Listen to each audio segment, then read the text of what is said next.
37वां अध्याय। केसी और ब्रह्मासुर का उद्धार तथा नारद जी के द्वारा भगवान की स्तुति। सुखदेव जी कहते हैं, राजा परीक्षित, कंस ने जिस केसी नामक दैत्य को भेजा था वह बड़े भारी घोड़े के समान रूप में मन के समान वेग से दौड़ता हुआ ब्रिज में आया। वह अपनी टापों से धरती खोदता हुआ आ रहा था। उसकी गर्दन के छितराते हुए बालों के झटके से आकाश के बादल और विमानों की भीड़ तितर बितर हो रही थी। भगवान कृष्ण ने देखा कि उसकी हिनहिनाहट से उनके आश्रित रहने वाला गोकुल भयभीत हो रहा है। उसकी पूंछ के बालों से बादल तितर बितर हो रहे हैं। तब वे बढ़कर उनके सामने आ गए और उन्होंने सिंह के समान गर्ज कर उसे ललकारा। भगवान को सामने आया देखकर वह और भी चिढ़ गया। उनकी ओर इस प्रकार मुंह फैलाकर दौड़ा मानो आकाश को पी जाएगा। परीक्षित, सचमुच केसी का वेग बड़ा प्रचंड था। उस पर विजय पाना तो कठिन था ही, उसे पकड़ लेना भी आसान नहीं था। उसने भगवान के पास पहुंचकर दुलत्ती झाड़ी, परंतु भगवान ने उसे अपने को बचा लिया। भला वह इंद्रियातीत को कैसे मार पाता। उन्होंने अपने दोनों हाथों से उसके दोनों पिछले पैर पकड़ लिए और जैसे गरुड़ सांप को पकड़कर झटकल देते हैं, उसी प्रकार भगवान ने उसे झगड़ दिया। थोड़ी ही देर के बाद केसी फिर सचेत हो गया, उठ खड़ा हुआ। इसके बाद वह क्रोध से तिल मिलाकर और मुंह फाड़कर बड़े वेग से भगवान की ओर झपटा। उसको दौड़ते देख भगवान मुस्कुराने लगे। उन्होंने अपना बायां हाथ उसके मुंह से इस प्रकार डाल दिया जैसे सर्प बिना किसी आशंका के अपने बिल में घुस जाता है। राजा परीक्षित, भगवान का अत्यंत कोमल कार्मल भी उस समय ऐसा हो गया मानो तपाया हुआ लोहा हो। उसका स्पर्श होते ही केसी के दांत टूट कर गिर गए। जैसे जलोदर रोग उपेक्षा कर देने पर बहुत बढ़ जाता है। अत्यंत अचिंत शक्ति भगवान श्री कृष्ण का हाथ उसके मुंह में इतना बढ़ गया कि उसकी सांस के भी आने जाने का मार्ग ना रहा। अब तो दम घुटने के कारण वह पैर पीटने लगा। उसका शरीर पसीने से लथपथ हो गया। आंखों की पुतली उल्ट गई। वह मल त्याग करने लगा। थोड़े ही देर में उसका शरीर निश्चेष्ट होकर पृथ्वी पर गिर पड़ा। उसके प्राण पखेरु उड़ गए। उसका निष्प्राण शरीर फूला हुआ होने के कारण गिरते ही पक्की ककड़ी की तरह फट गया। महाबाहो भगवान श्री कृष्ण ने उसके शरीर से अपनी भुजा खींच ली। उन्हें से कुछ भी आश्चर्य या गर्व नहीं हुआ। बिना प्रयत्न के ही शत्रु का नाश हो गया। देवताओं को अवश्य ही से बड़ा आश्चर्य हुआ।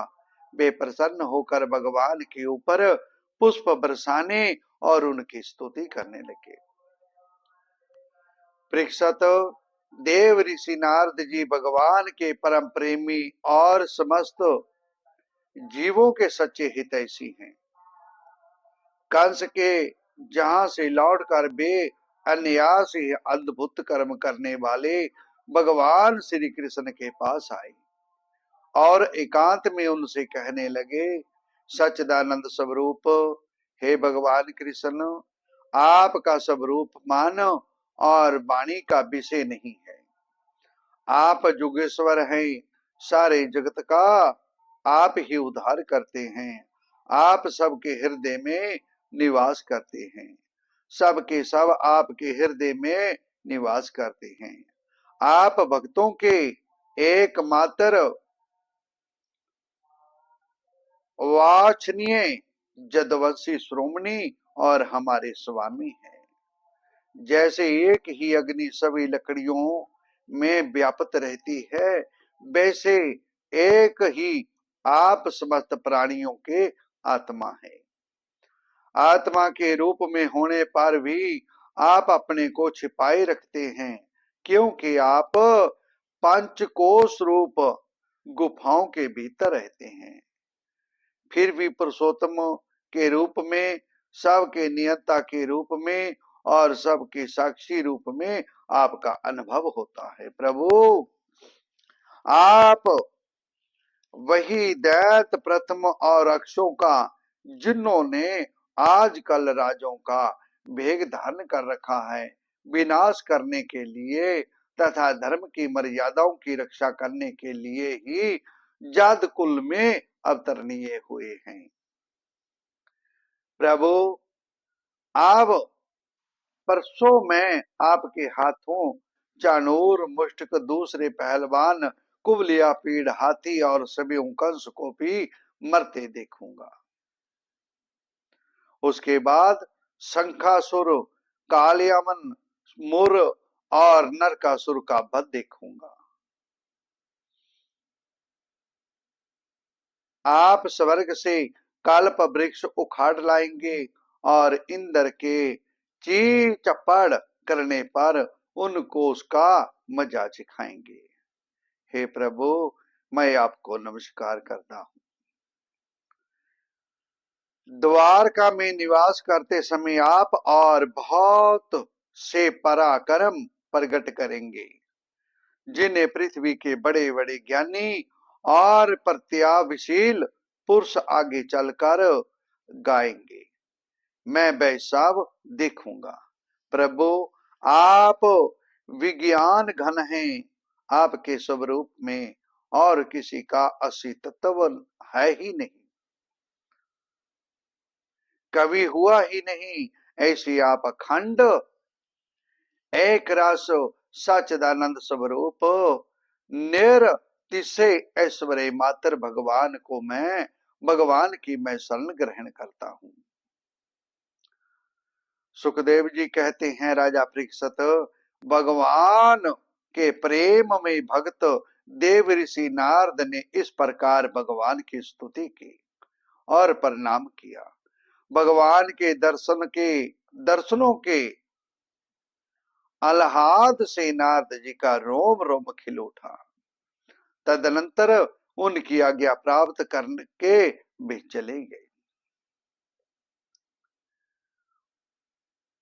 सुखदेव जी कहते हैं, राजा परीक्षित, महामति अक्रूर भी वह रात मथुरापुरी में बीताकर प्रातः काल होते ही रथ पर सवार हुए और नंद बाबा के गोकुल की ओर चल दिए।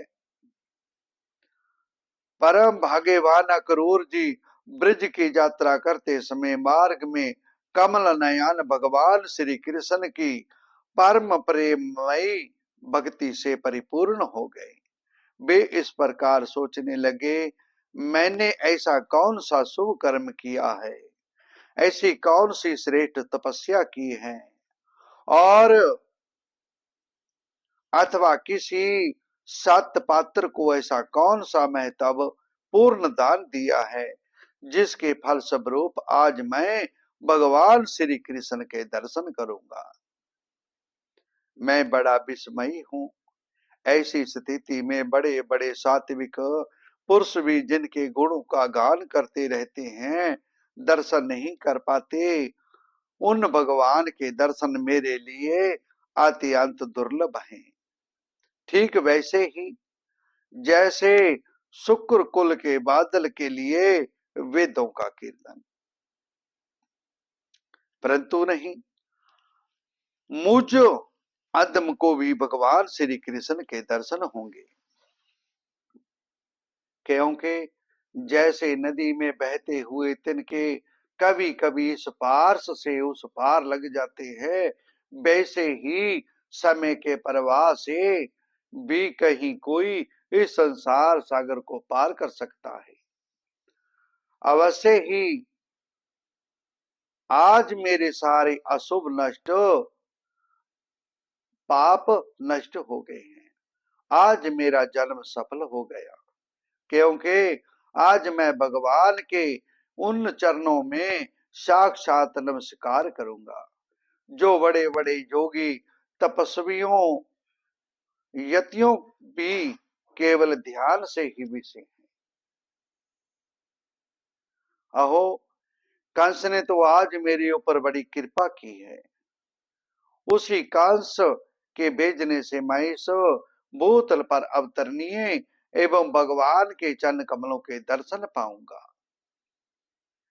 जिनके नखमंडल की कांति का ध्यान करके पहले युगों में ऋषि महर्षि इस अज्ञान रूप अपार अंधकार राशि को पार कर चुके हैं।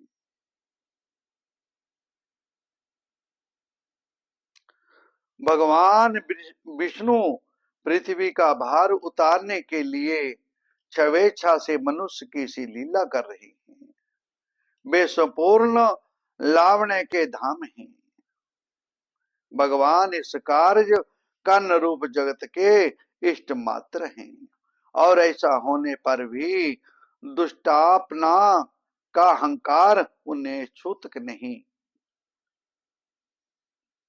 उनकी चित्तमयी शक्ति से अज्ञान के कारण होने वाला भेद ब्रह्म दूसरे से दूर से ही निरसत रहता है।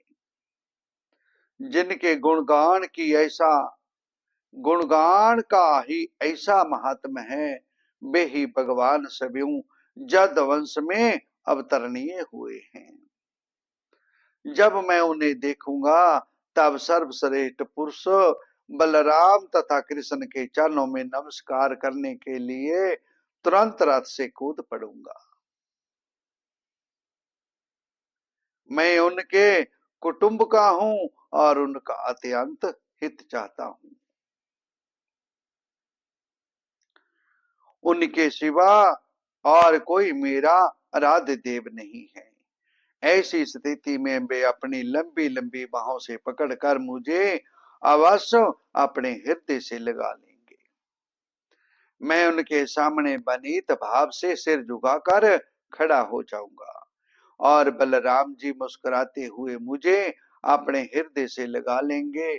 फिर मेरे दोनों हाथ पकड़कर मुझे घर के भीतर ले जाएंगे। परीक्षित, अक्रूर मार्ग में इसी चिंतन में डूबे डूबे रात से नंदगाम पहुंच गए, और सूरज अस्ताचल पर चले गए। जिनके चरण कमल की रज का सभी लोकपाल अपने किरीटों के द्वारा सेवन करते हैं। उन चरणार चिन्हों के दर्शन करते ही अक्रूर जी के हृदय में इतना आह्लाद हुआ कि वे अपने को संभाल ना सके, बेहाल हो गए। प्रेम के आवेग से उनका रोम रोम खिल उठा, नेत्रों से आंसू भर आए। वे टप टप फटकने लगे। वे रथ से कूद कर उस धूली में लौटने लगे और कहने लगे, हो जे हमारे प्रभु के चरणों की रज है। परीक्षित, कंस के संदेश से लेकर जहां तक अक्रूर जी के चित्त की जैसी अवस्था रही, वही जीवों के देह धारण करने का परम लाभ है। इसलिए जीव मात्र का यही परम कर्तव्य है। ब्रिज में पहुंचकर अक्रूर जी ने श्री कृष्ण और बलराम दोनों भाइयों को गाय दोहने के संतान में विराजमान देखा। श्याम सुंदर श्री कृष्ण पीतांबर धारण किए हुए थे और गौर सुंदर बलराम नीलांबर। उनके नेत्र शरतकालीन कमल के समान खिले हुए थे।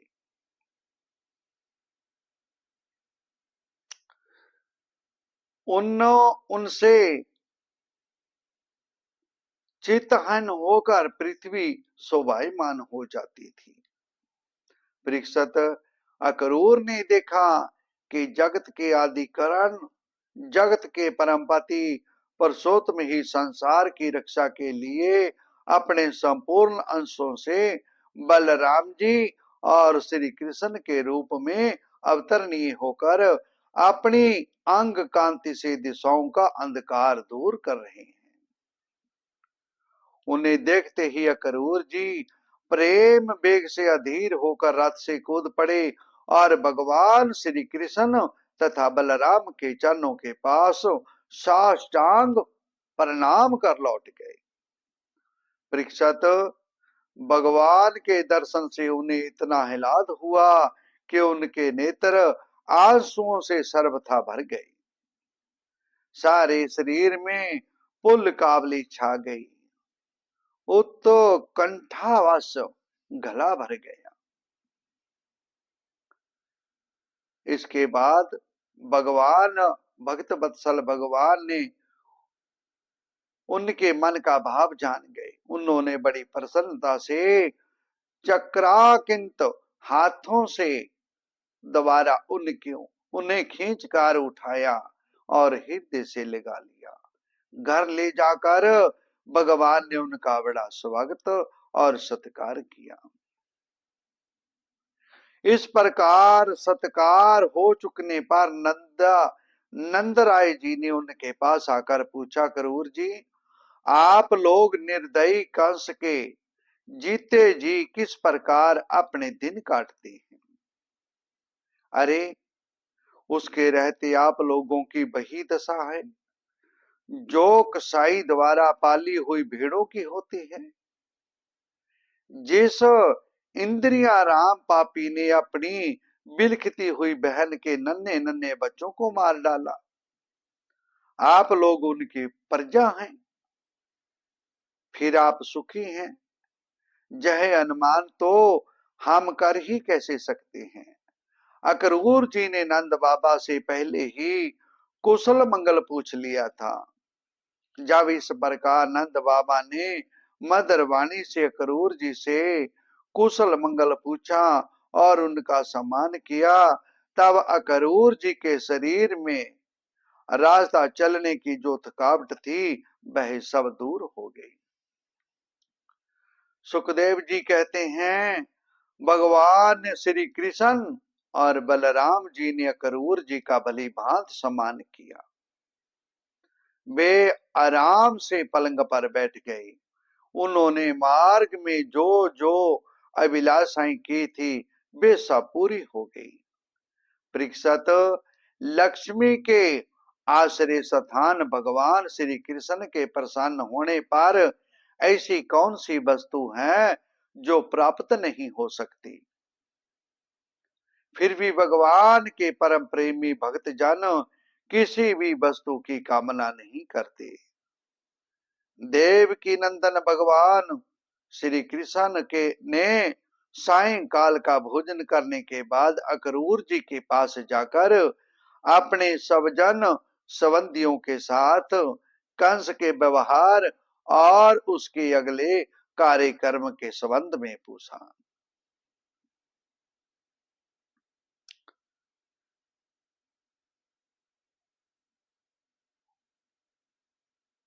चाचा जी, आपका हृदय बड़ा शुद्ध है। आपको यात्रा में कोई कष्ट तो नहीं हुआ? स्वागत है। मैं आपकी मंगल कामना करता हूं। हमारा नाम मात्र का मामा कंस तो हमारे कुल के लिए एक भयंकर व्याधि है।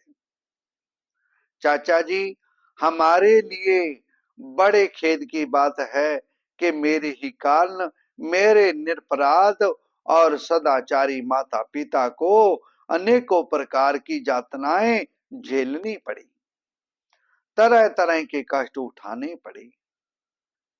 और तो क्या कहूं, मेरे ही कारण उन्हें हथकड़ी बेड़ी से जकड़कर जेल में डाल दिया। मैं बहुत दिनों से चाहता था कि आप लोगों में से किसी ना किसी का दर्शन हो। परीक्षित, जा भगवान श्री कृष्ण ने अक्रूर जी से इस प्रकार प्रश्न किया, तब उन्होंने बतलाया कि कंस तो सभी जदवंशियों से घोर बैर ठान रखा है, वासुदेव जी को मार डालने का उद्यम कर चुका है। अक्रूर जी ने कंस का संदेश और जिस उद्देश्य से उसने सभी अक्रूर जी को दूत बनाकर भेजा था, और नारद जी ने जिस प्रकार वासुदेव जी के घर श्री कृष्ण के जन्म लेने का वृतांत उसको बता दिया था, सो सब कहे सुनाया।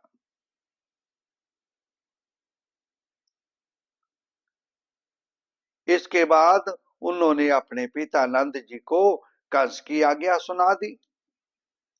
तब नंद बाबा ने सब गोपों को आज्ञा दी कि सारा गोश एकत्र करो, भेड़ की सामग्री ले लो और छकड़े जोड़ो।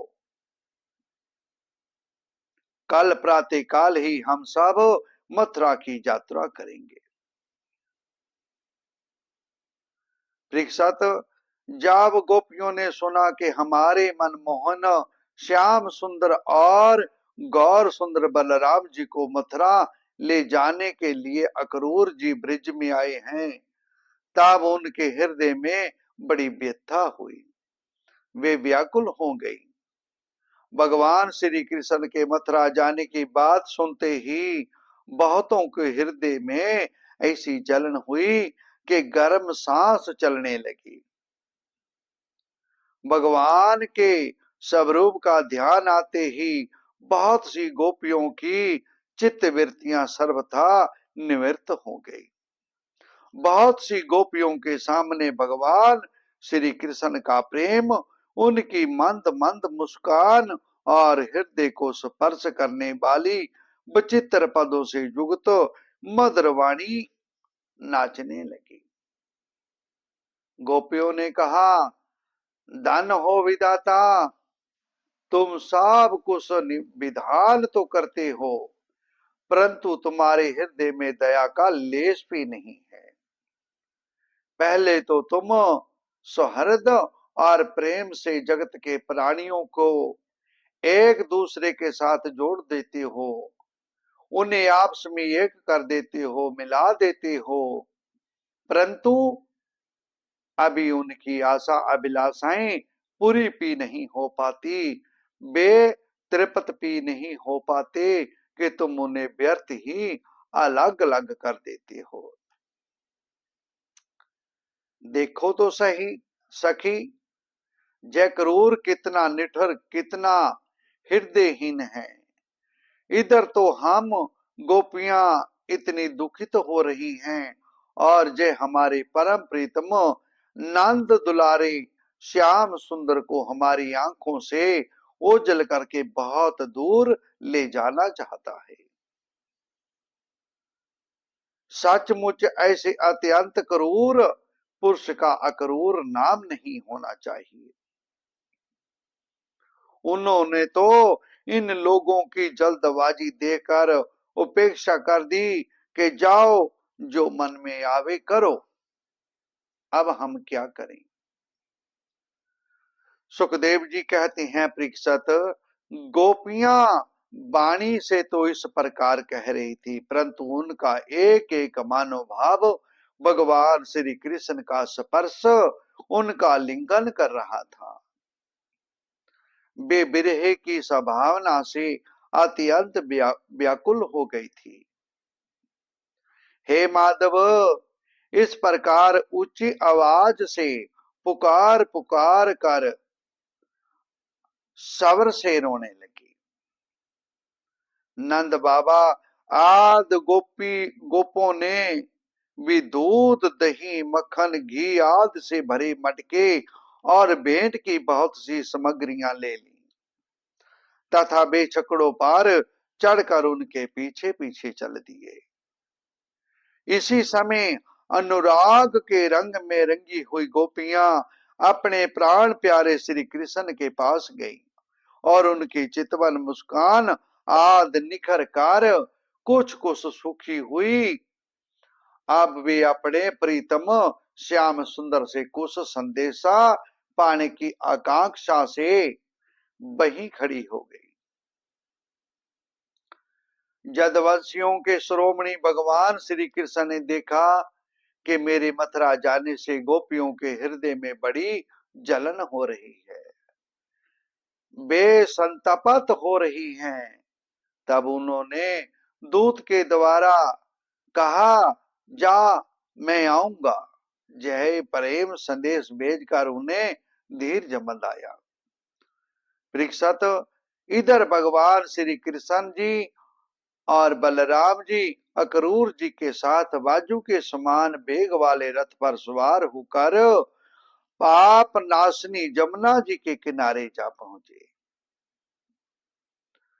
वहां उन लोगों ने हाथ मुंह धोकर जमुना जी का मरकत मणि के समान नीला और अमृत के समान मीठा जल पिया।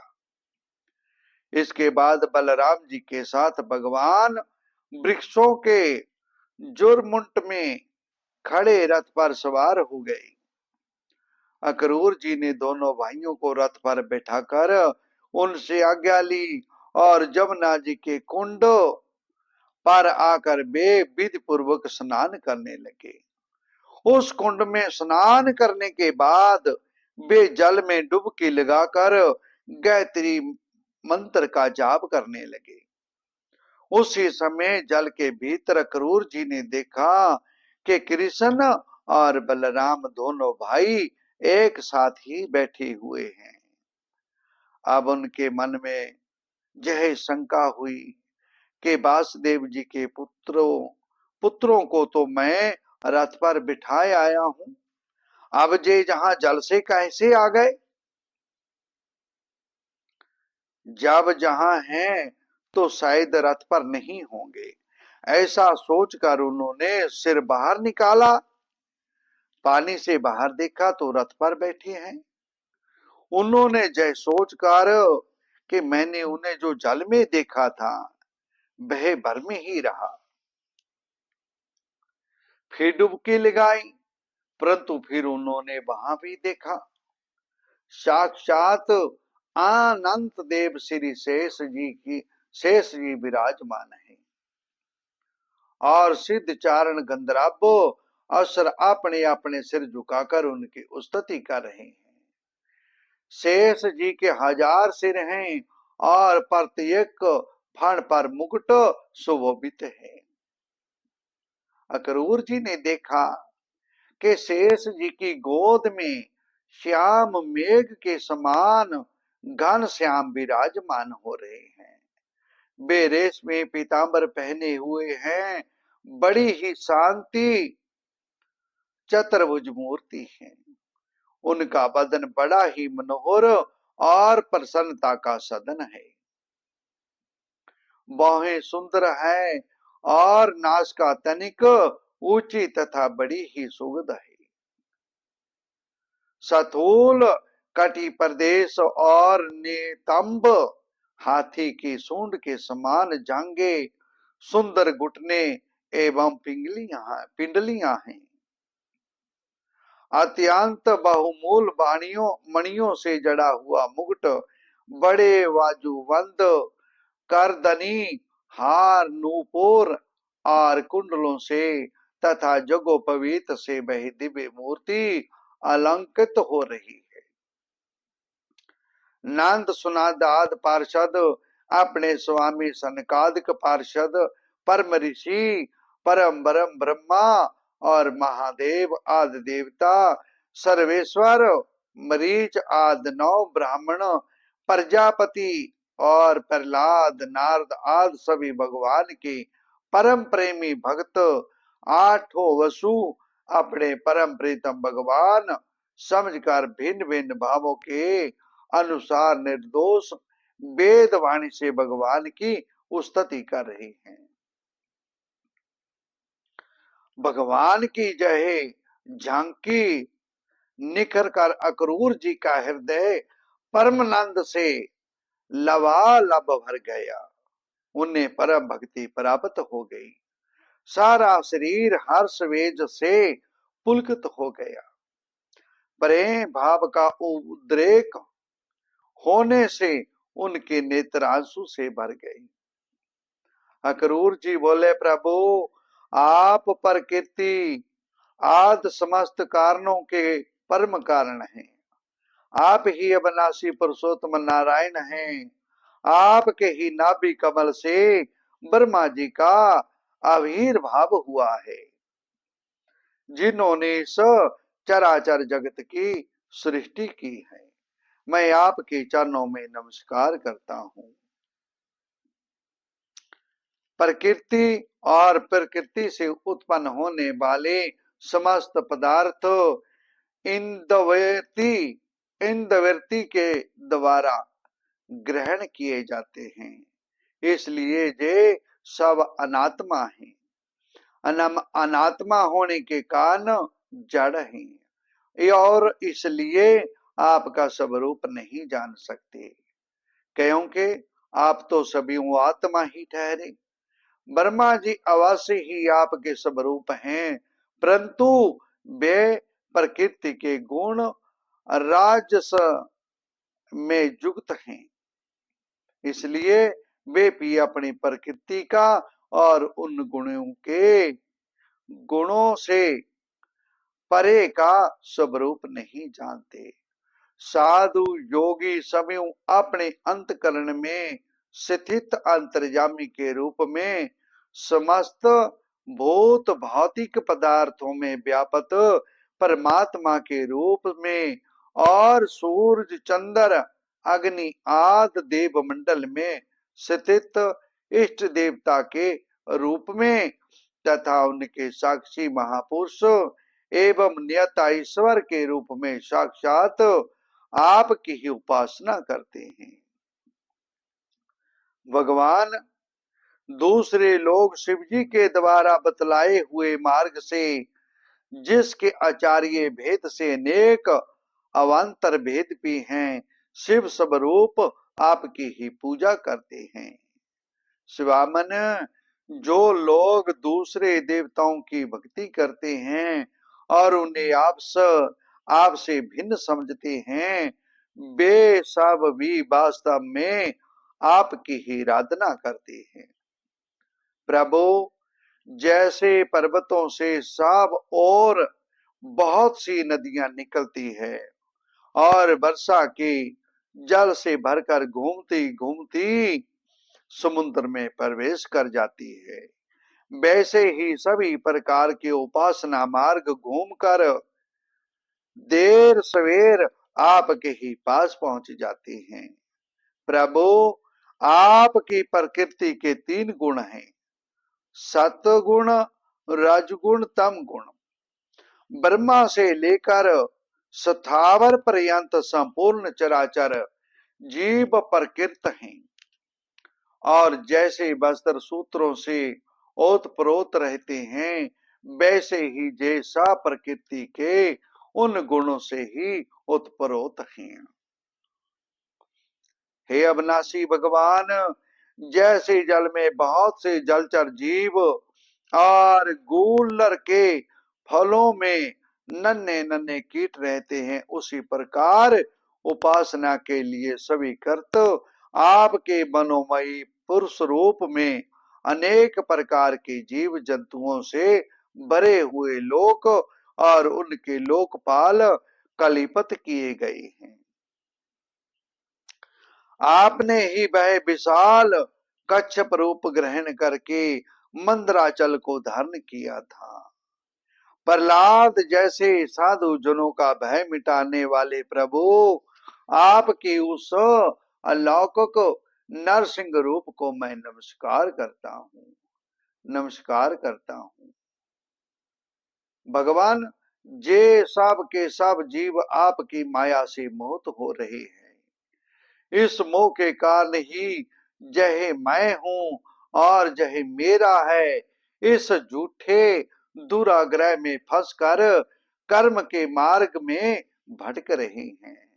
मेरे स्वामी, इसी प्रकार मैं भी सपन में दिखने वाले पदार्थों के समान झूठे देह, पत्नी, पुत्र और धन सवजन आदि को सत समझकर उन्हीं के मोह में फंस रहा हूं और भटक रहा हूं। मेरी मूर्खता तो देखो प्रभु, मैंने अनित्य वस्तुओं को नित्य, आत्मा को आत्मा और दुख को सुख समझ लिया।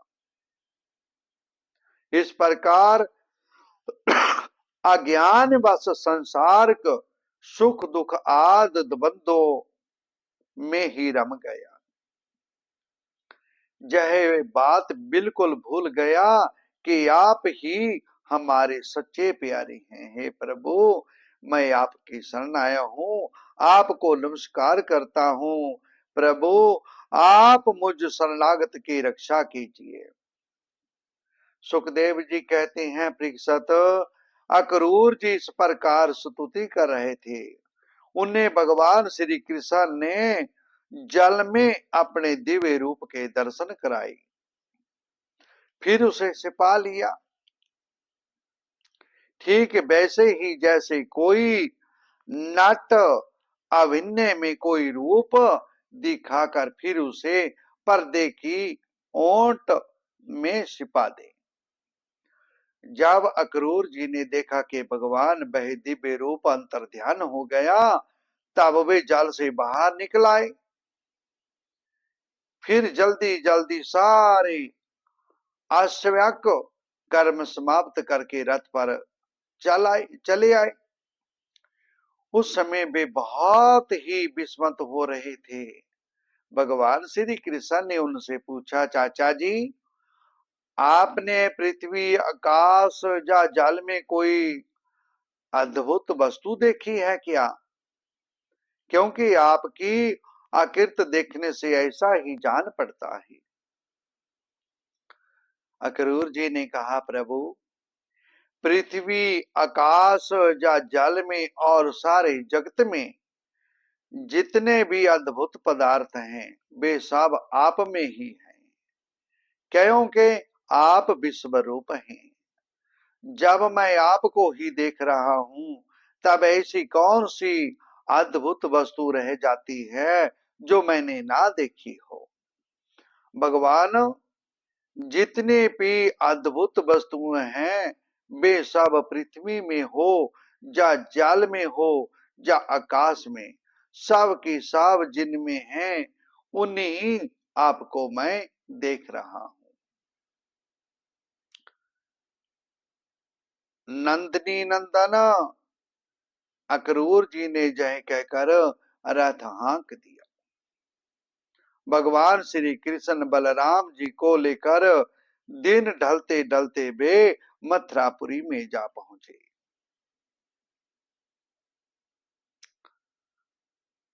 उत्तम पुरुष आपके गुणों का वर्णन कीर्तन करते हैं। नारायण, मैं आपको नमस्कार करता हूं। और सब भक्त जो भगवान के प्यारे हैं, सबको भगवान मिले। भगवान ने कहा, चाचा जी, मैं दाऊ भैया के साथ आपके घर आऊंगा और पहले इस जदवंशियों के द्रोही कंस को मारकर तब अपने सभी सुहृद सज्जनों का प्रिय करूंगा। सुखदेव जी कहते हैं, राजा, भगवान के इस प्रकार कहने पर क्रूर जी कुछ अनमने से हो गए।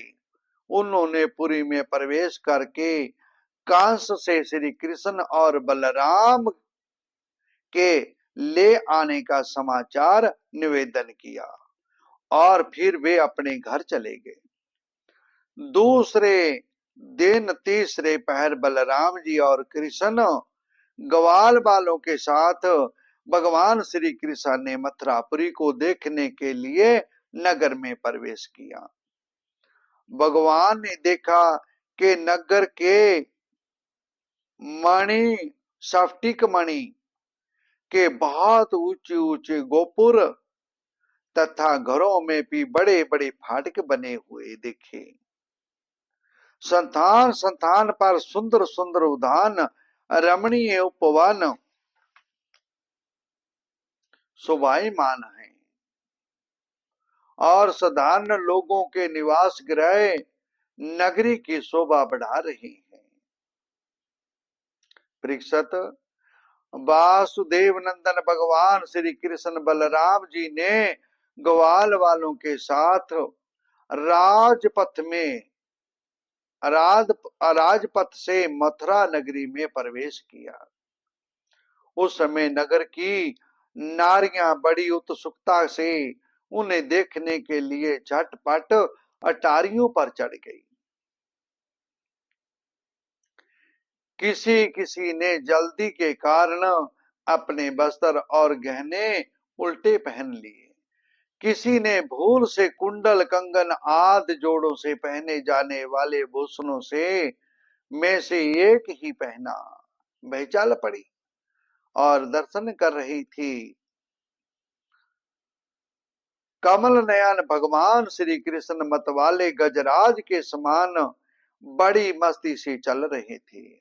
उन्होंने लक्ष्मी जी को भी आनंदित करने वाले अपने श्याम सुंदर विग्रह से नगर नारियों के नेत्रों को बड़ा आनंद दिया। मथुरा की स्त्रियां बहुत दिनों से भगवान श्री कृष्ण की अद्भुत लीलाएं सुनती आ रही थी। मथुरा की नारियां अपने अपने महलों की अटारियों पर चढ़कर बलराम और श्री कृष्ण पर पुष्पों की वर्षा करने लगी। भगवान को देखकर सभी पूर्ववासी आपस में कहने लगे, धन है, धन है। गोपियों ने ऐसी कौन सी महान तपस्या की है जिसके कारण वे मनुष्य मात्र को परमानंद देने वाले इन दोनों मनोहर किशोरों को देखती रहती है। इसी समय भगवान श्री कृष्ण ने देखा कि एक धोबी जो कपड़े रंगने का भी काम करता था उनकी ओर आ रहा है। भगवान श्री कृष्ण ने उनसे धुले हुए उत्तम उत्तम कपड़े मांगे। भगवान ने कहा, भाई तुम हमें ऐसे वस्त्र दो जो हमारे शरीर में पूरे पूरे आ जाएं। वास्तव में हम लोग उन वस्त्रों के अधिकारी हैं, इसमें संदेह नहीं है। तुम हम लोगों को वस्त्र दोगे तो तुम्हारा परम कल्याण होगा। परीक्षित, भगवान परिपूर्ण है, सब कुछ उन्हीं का है। फिर उन्होंने इस प्रकार मांगने की लीला की,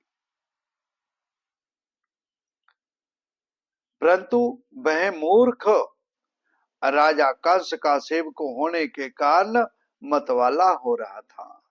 भगवान की वस्तु भगवान को देना तो दूर, उसने क्रोध में भरकर अपेक्षा करते हुए कहा, तुम लोग रहते हो सदा पहाड़ और जंगलों में, वहां ऐसे वस्त्र पहनते हो।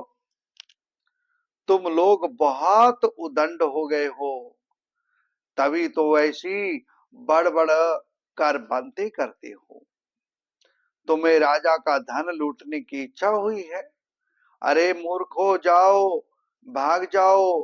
कुछ दिन जीने की इच्छा हो तो इस तरह मत मांगना। राज कर्मचारी तुम्हारे जैसे को कैद में कर लेते हैं, मार डालते हैं, जो कुछ उनके पास होता है छीन लेते हैं। जब वह धोबी इस प्रकार बहुत कुछ बहक बहक कर बातें करने लगा, तब भगवान श्री कृष्ण ने तनिक कुपित होकर उसे एक तमाचा मारा। उसका धड़ से सिर नीचे जा गिरा। जय देकर धोबी के अधीन काम करने वाले सब के सब कपड़ों के गट्ठड़ वहीं छोड़कर इधर उधर भाग गए। भगवान ने उन वस्त्रों को ले लिया। भगवान श्री कृष्ण और बलराम जी ने मन माने वस्त्र पहन लिए। बचे हुए वस्त्रों से बहुत से अपने साथी ग्वाल वालों को पी दिए। भगवान श्री कृष्ण और बलराम सब कुछ आगे बढ़े। जब कुछ आगे बढ़े तब उन्हें एक दर्जी मिला। भगवान का अनुपम सौंदर्य देखकर उसे बड़ी प्रसन्नता हुई। उसने उन रंग बिरंगे सुंदर वस्त्रों को उनके शरीर पर ऐसे ढंग से सजा दिया कि वे सब ठीक ठीक फंस गए। अनेक प्रकार के वस्त्रों से विभूषित होकर दोनों भाई और भी अधिक शोभायमान हुए। ऐसे जान पड़ते मानो उत्सव के समय श्वेत और श्याम गज शावक भली भांत सजा दिए गए हों। भगवान श्री कृष्ण उस दर्जी पर बहुत प्रसन्न हुए।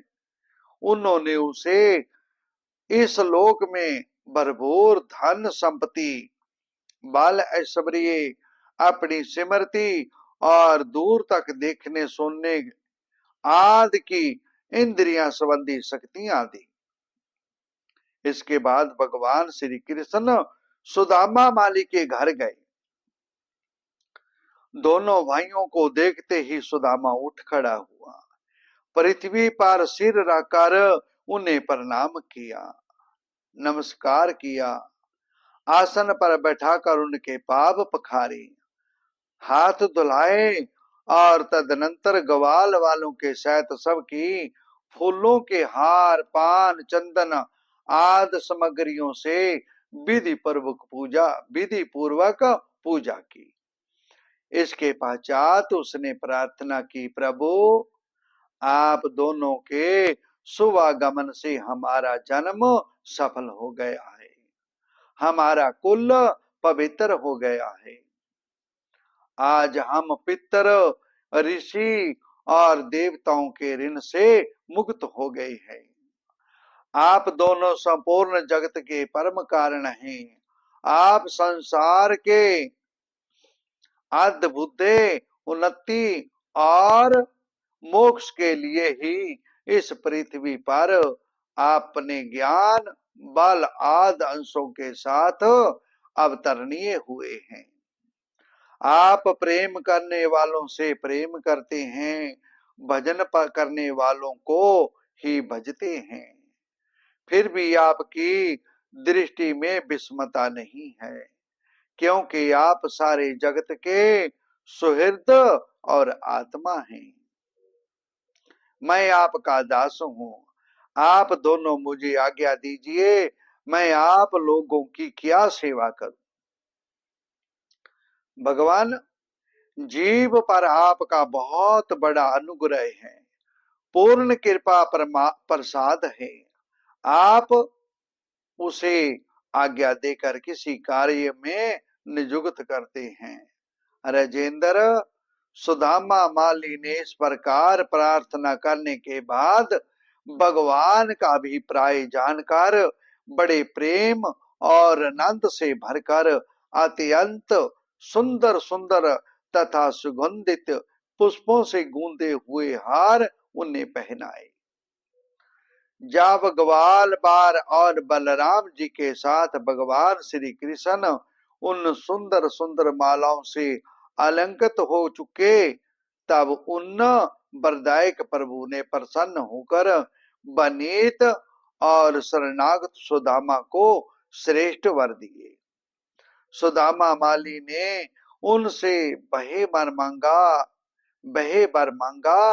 प्रभु आप ही समस्त प्राणियों के आत्मा हैं। सर्व स्वरूप आपके चरणों में मेरी अविचल भक्ति हो। आपके भक्तों में मेरा सौहार्द मैत्री का संबंध हो।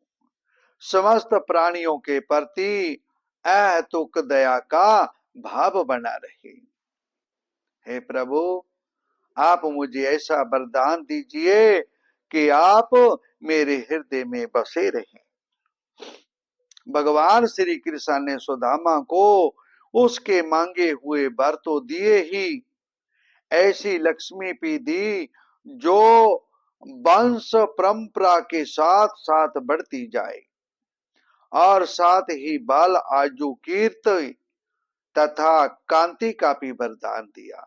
इसके बाद भगवान श्री कृष्ण बलराम के साथ वहां से विदा हुए।